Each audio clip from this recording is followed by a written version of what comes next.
Vulnerabilidade social e atenção à saúde. Eu já queria falar desse tema há muito tempo. Meu nome é Jamerson Ferreira, sou consultor em saúde e criador de conteúdo digital.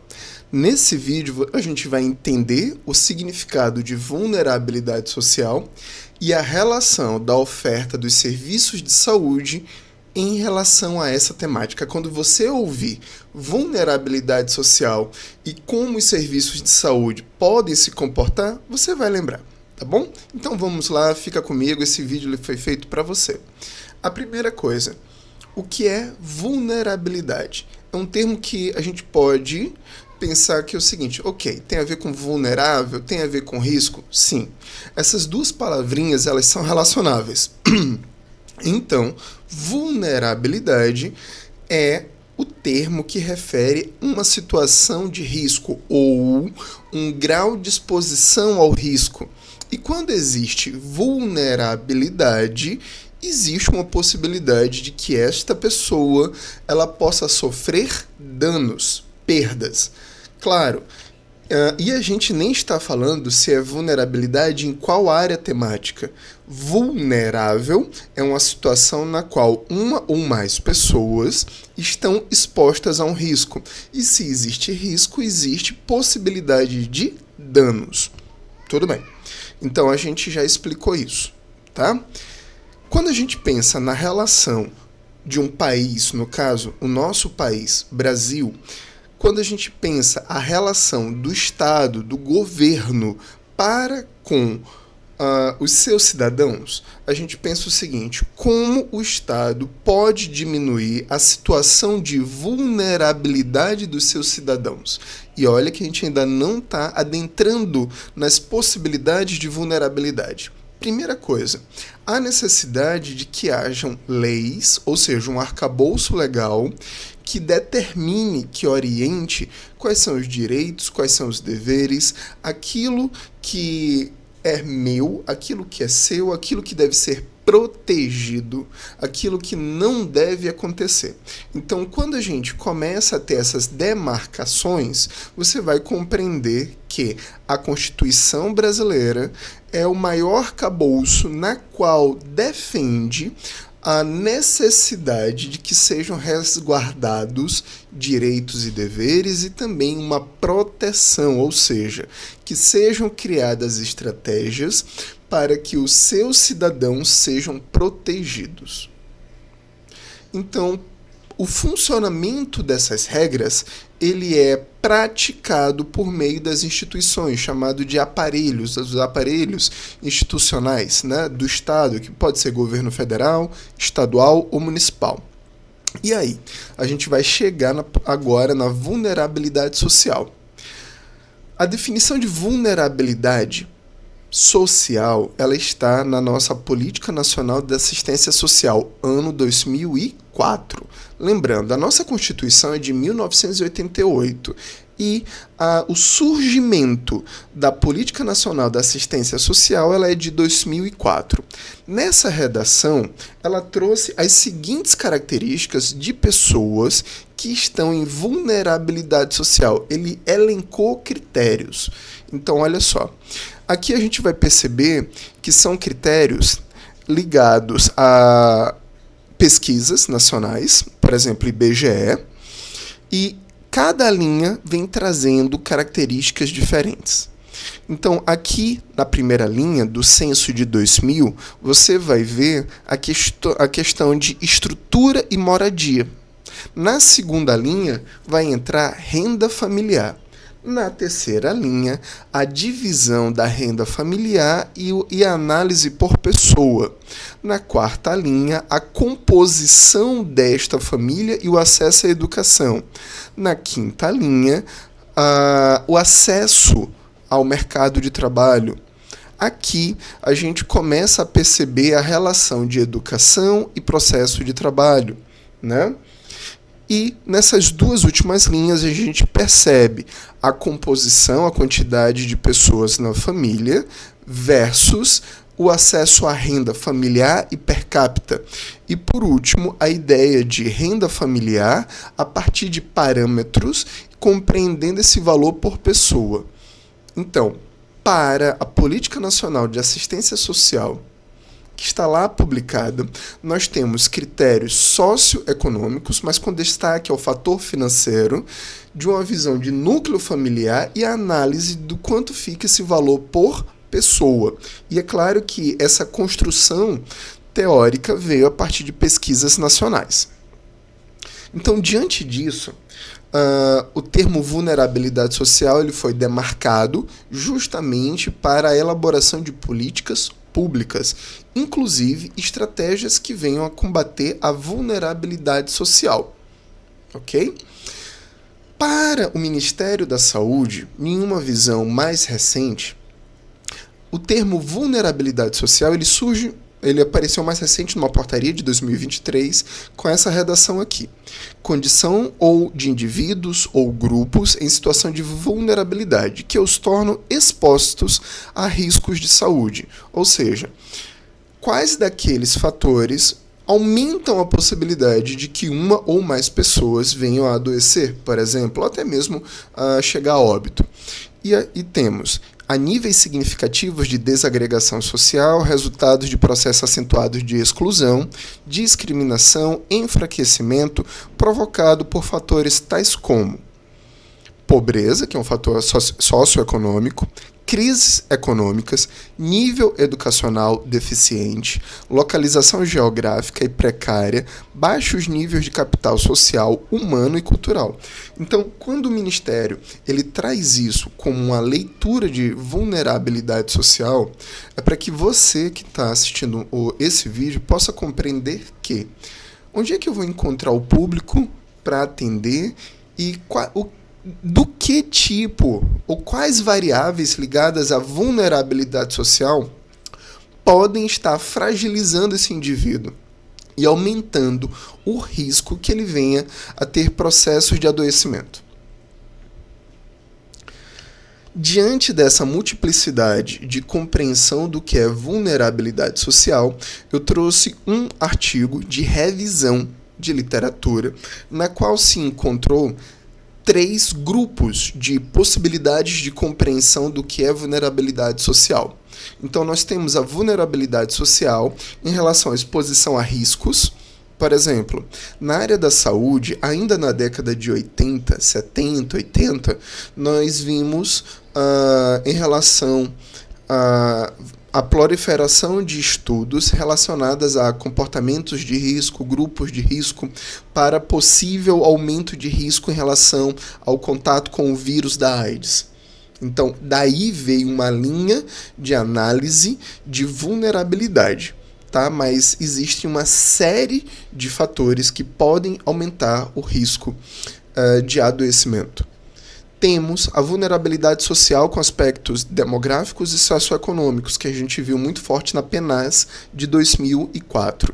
E a vulnerabilidade social como um fator multidimensional, mais próximo também da definição do Ministério da Saúde, ano 2023, na qual a gente pode encontrar a situação de moradia, exposição à violência e por aí vai. Bom, diante dessa multiplicidade de construção do que é vulnerabilidade social, a gente começa a compreender que podem existir um grupo grande de determinantes de saúde dentro da temática vulnerabilidade social e não somente fator econômico.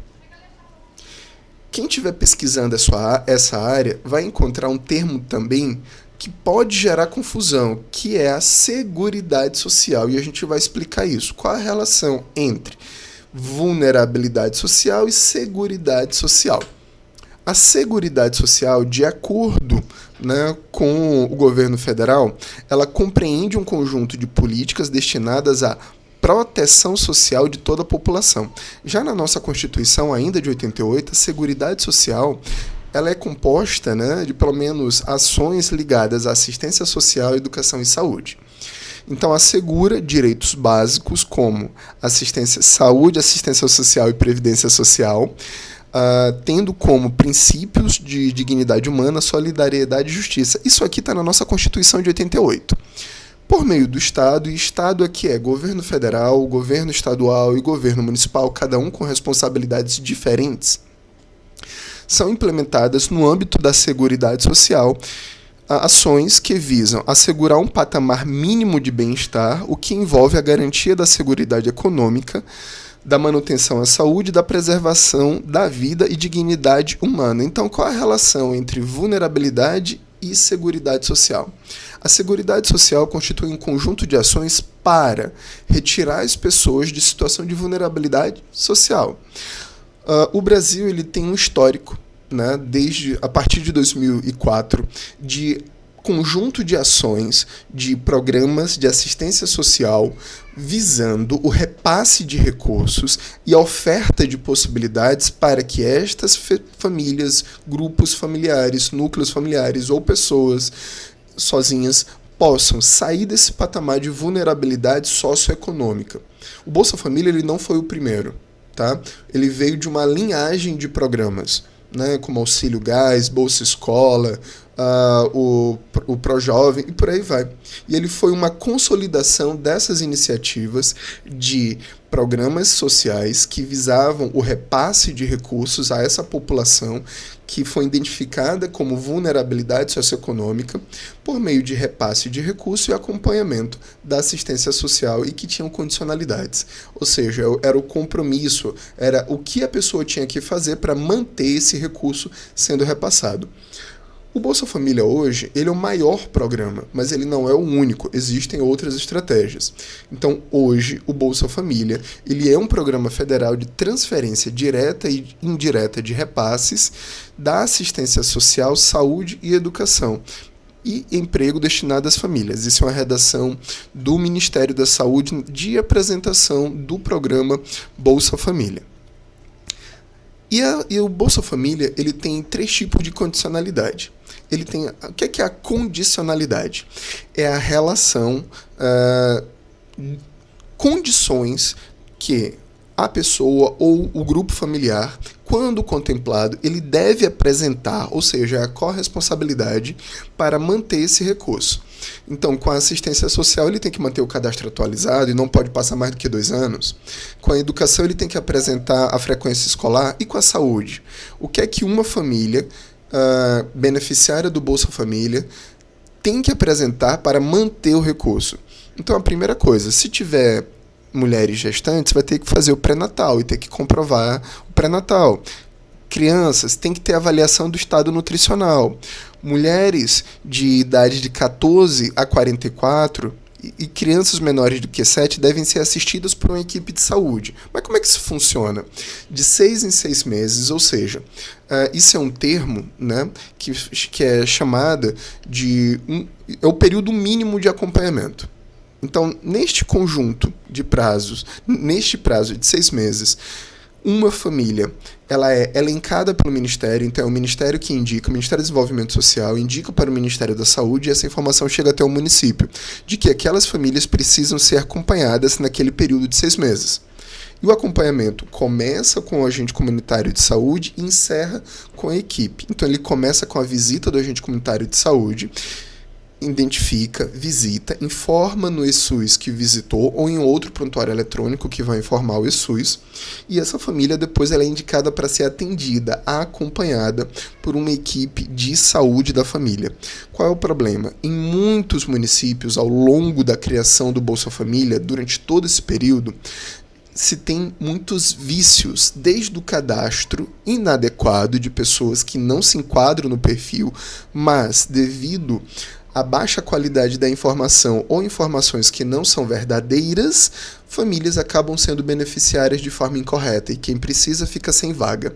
Esse é um ponto. Segundo ponto, devido à má compreensão da importância do acompanhamento destas famílias pela saúde, se faz de forma muito superficial e cartorial. O que é que significa isso? Se faz uma visita de qualquer forma, diz que encontrou a visita pelo agente comunitário de saúde e muitas vezes, quando essa família chega na unidade, ela sequer é atendida. Muitas vezes ela é submetida a alguma pseudo-atividade coletiva e nessa atividade coletiva é coletado alguns dados, dentre eles peso e altura, para dizer que fez acompanhamento de avaliação alimentar e nutricional e se informa no sistema. Mas isso é fazer de uma forma extremamente superficial e inadequada. O correto seria começar com o agente comunitário de saúde e terminar com atendimento pela equipe de saúde da família. E quem é que deve fazer essas atividades? Escrita do Ministério. A Política Nacional de Atenção Básica, ano 2017, destaca que é responsabilidade comum a todos os membros das equipes que atuam na atenção básica acompanhar e registrar no Sistema de Informação da Atenção Básica e no mapa de acompanhamento do Bolsa Família as condicionalidades. O que significa isso? É para dizer para as equipes que o acompanhamento do Bolsa Família não pode ser restrito ao agente comunitário de saúde e um técnico de enfermagem. Ele deve envolver o maior número possível de profissionais daquela equipe, até porque essa família ela está em situação de vulnerabilidade.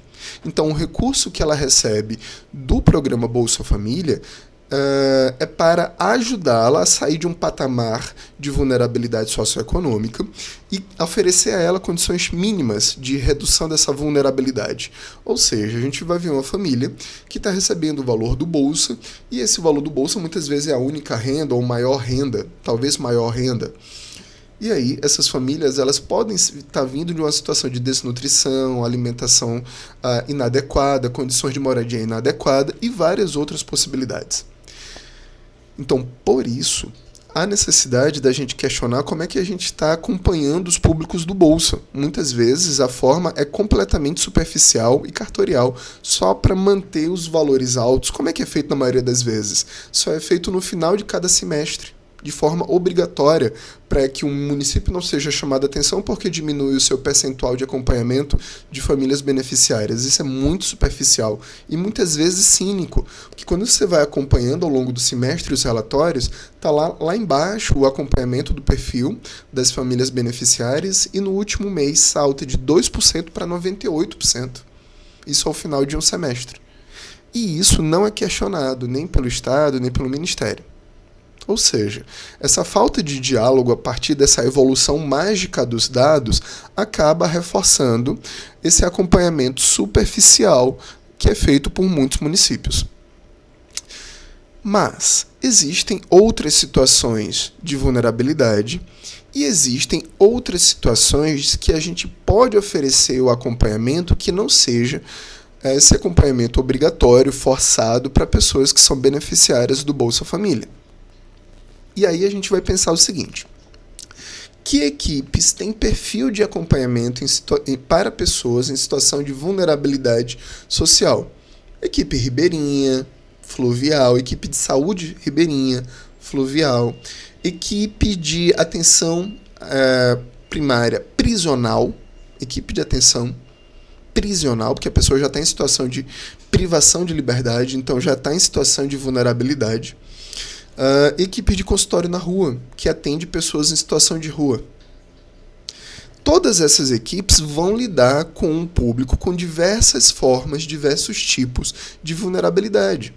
Seja ele de moradia, de alimentação, exposição à violência, questões de insalubridade, exposição a álcool e outras drogas e outras possibilidades. Tá? Então, o atendimento a pessoas em situação de vulnerabilidade em nada é dependente da gente somente lembrar do Bolsa Família ou do BPC. Então, a gente tem que perceber o seguinte: para que haja o real acesso de pessoas em situação de vulnerabilidade a serviços de atenção primária, essas equipes têm que ter o seu funcionamento respeitado e qualificado e monitorado. Uma pergunta digna: essas equipes estão garantindo o acesso de mulheres grávidas à atenção ao pré-natal? Essa pergunta está lá na Rede Aline, a pseudo-nova Rede Aline, que nada mais é do que a Rede Cegonha com nomezinho novo. Nessa nova Rede Cegonha, cujo a justificativa é bem superficial, tem a redação da defesa de que pessoas e mulheres em situação de vulnerabilidade têm acesso à situação de pré-natal. Então, essas equipes aqui vão ter muito mais chance de encontrar mulheres gestantes e que precisam ter cuidados de pré-natal. Só que as outras equipes, que são equipe de saúde da família, equipe de atenção primária, equipe de saúde bucal e multi, também podem vir a ter contato a pessoas que estejam em situação de múltiplas vulnerabilidades sociais e que não estejam ligadas ao Bolsa Família. E que tem que ter sensibilidade para fazer uma consulta com qualidade, uma anamnese com qualidade, uma visita domiciliar com qualidade, no caso do agente comunitário de saúde, para tentar visualizar situações como violência, fragilidade alimentar, entre outras. Então, o nosso olhar para a vulnerabilidade social ele tem que ser ampliado, ele tem que ser exercitado, para que o nosso atendimento ele não seja superficial e muito longe de ser integral. Então, esse olhar de integralidade que ele é defendido desde o início, desde a criação da atenção primária em forma de política, lá em 2006 até 2017, na última versão, ele tem que ser defendido e ele tem que ser trago para a realidade e atualizado. Caso contrário, as equipes não vão entender e nem captar de forma digna, integral e real o termo vulnerabilidade social. É muito importante a gente questionar, por exemplo, inclusive no novo financiamento, que cita no componente 2, vínculo e acompanhamento, que pessoas em situação de vulnerabilidade social, usuárias ou beneficiárias do programa Bolsa Família e BPC, que é benefício de prestação continuada, devem ter prioridade no acompanhamento. E acompanhamento vai ser visita do agente comunitário de saúde, atendimento individual, atendimento em grupo, atendimento domiciliar, atendimento remoto, procedimentos e vacinas. E atendimentos pela equipe de saúde da família, equipe de saúde bucal e equipe multi. E equipe de atenção primária. Então, olha só o grau de visibilidade, de importância que esse termo ele ganha. E ele deve ser trabalhado, porque muitas vezes a pessoa está trabalhando há décadas na atenção primária, como algum agente comunitário de saúde, como algum médico, como algum enfermeiro, ou qualquer outro profissional de saúde, e nunca teve uma discussão real e qualificada sobre o que é vulnerabilidade social, e acha que o atendimento de condicionalidade está fazendo o atendimento à vulnerabilidade social a todas. E não é assim. Por isso, a necessidade de redesenhar as ações como compreendemos, as ações voltadas para os usuários dos programas sociais e os usuários em situação de vulnerabilidade social. Inclusive, atuar em parceria com outras equipes de outras áreas, como assistência social, como a educação. Por exemplo, qual a relação que a sua equipe de saúde da família tem com a assistência social, com o CRAS, com o CREAS, com o Centro POP? Se a gente não conhece a atuação do Conselho Tutelar, se a gente não conhece o Conselho Municipal da Assistência Social, se a gente não tem diálogo com a Secretaria Municipal de Assistência Social, como é que a gente vai compreender o funcionamento dos outros aparelhos? Se a sua equipe de saúde não compreende o funcionamento do Centro POP, que é o Centro de Atenção à População de Rua na Assistência Social, muitas vezes o município pode ter consultório na rua e um Centro POP que não se conversam. E aí ficam atuações completamente isoladas, pontuais e de baixa produtividade. Então é por isso que esse vídeo está sendo feito. Esse vídeo também é para você, que já atua na área, que já atua com pessoas em situação de vulnerabilidade social, por exemplo, a equipe do consultório na rua. Muitas vezes a equipe do consultório na rua se sente isolada, com baixa entrega, porque nem a coordenação da atenção primária, a coordenação da atenção básica consegue valorizar os serviços do consultório na rua a ponto de ter efetiva integração com as equipes e os aparelhos sociais que existem no território. Então pode ter um CTA, né, pode ter uma unidade básica de saúde, uma unidade de saúde da família, pode ter equipe de saúde bucal, e muitas vezes a equipe de consultório da rua não consegue ter a entrada necessária para encaminhar o seu usuário e tê-lo de volta, né, ter a contrarreferência. Então essa invisibilidade, essa fragilidade do diálogo de uma equipe de consultório na rua, por exemplo, ou mais difícil ainda, uma equipe de saúde prisional, porque muitas vezes a saúde prisional parece que está em outra dimensão. Já se perguntou, a sua equipe de saúde da família, qual foi a última reunião que teve com a equipe de saúde prisional? Muitas vezes nunca teve. e o seu município pode ter saúde da família, saúde prisional, e muitas vezes essa relação não existir. Então, a organização de serviços para o público em situação de vulnerabilidade social, ela depende também de um olhar de gestão, não somente dos profissionais da saúde, mas um olhar de gestão para que seja incentivado esse diálogo. Gostou? Esse vídeo eu já queria fazer há muito tempo. Ele é muito amplo e ele necessita de maiores desdobramentos para que a gente tenha um olhar para a vulnerabilidade social, para o olhar da seguridade social, para que a gente construa pontes efetivas com a assistência social, né, com a educação e com outras áreas, para que as nossas ações possam gerar promoção de saúde. Ou seja, o real envolvimento de diferentes ações de políticas públicas visando a melhoria efetiva na qualidade de vida dos nossos usuários. Isso é promoção em saúde e tem tudo a ver com seguridade social. Espero que esse vídeo possa fazer sentido para você, tá bom? Me diz aí de qual cidade você está assistindo. Muito obrigado. Deixa sua curtida. Se inscreva aqui no nosso canal, deixe o seu like, encaminhe esse vídeo para chegar a mais pessoas e também me siga ali no Instagram. Forte abraço, a gente se encontra no próximo vídeo.